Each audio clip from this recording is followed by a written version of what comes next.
Ea este Chirița și aparține penitenciarului de la Rahova. O să stăm de vorbă cu proprietarul acestei limuzine, cu domnul Chiriță. Bună ziua, domnul Chiriță! Bună ziua!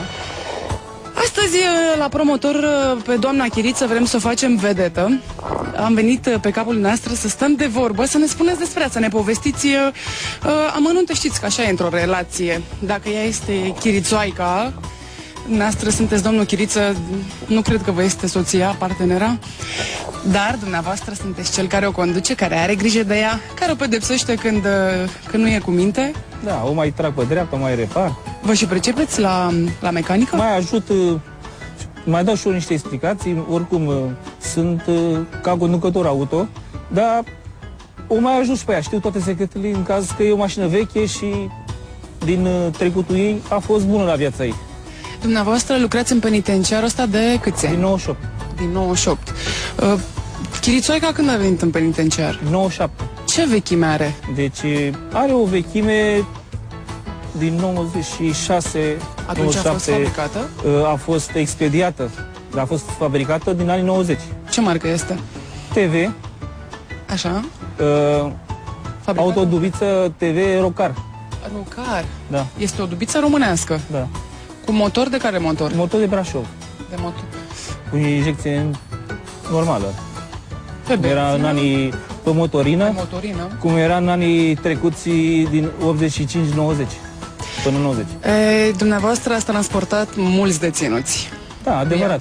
Și pe viață, și preventiv, și minori, și femei, și așteptăm și noi ajutor. Alte mobil, dar a fost bună, săraca. În 97 și 98 și-a contribuit la drumul acesta ca să meargă pe șosea fără probleme.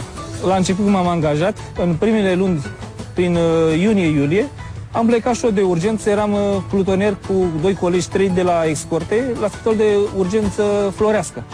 Și eu n-am știut că distanța de la spital este mai mică și mașina, având aerisitoare și cum e în prezent de înaltă, n-are loc.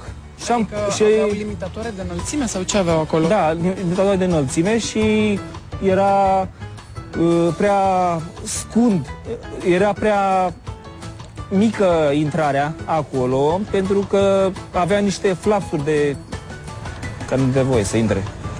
Și ați rămas înțepenit. Și de ce am rămas? Pentru că deținuții pierduse sânge mult și erau 2-3 și mi-e frică cum să ajungem să-i plasăm mai repede, că era viața în pericol.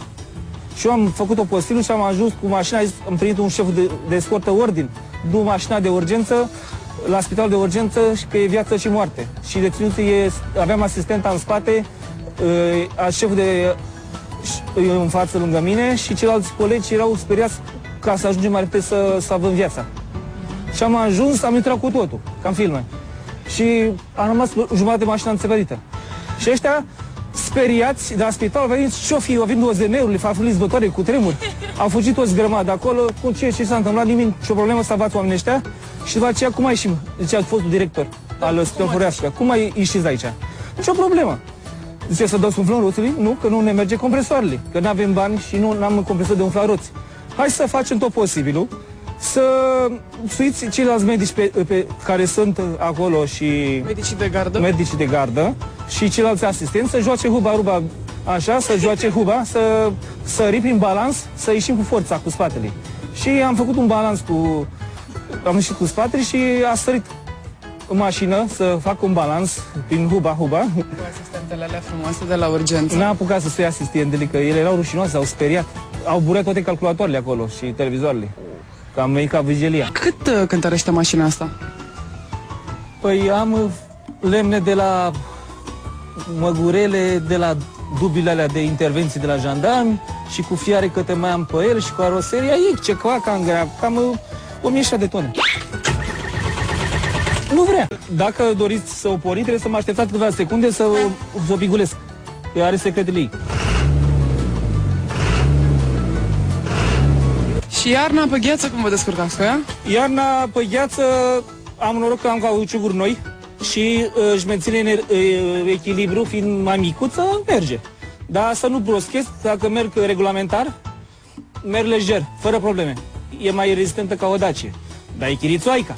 ea are vieți duble. Aceasta este chirițoaica cea nouă, o mașină europeană, Iveco, dotată cu cele mai bune condiții europene. E cu aer condiționat și este o mașină cu păperne de aer, foarte bine dotată, cu girofar european, cu lumini, cu grătar, cu geamuri și cu geamuri cu folie care nu se vede în interior. Dar conform legii europene e dotată cu sistemă, cu... Deschidem și ne uităm brusc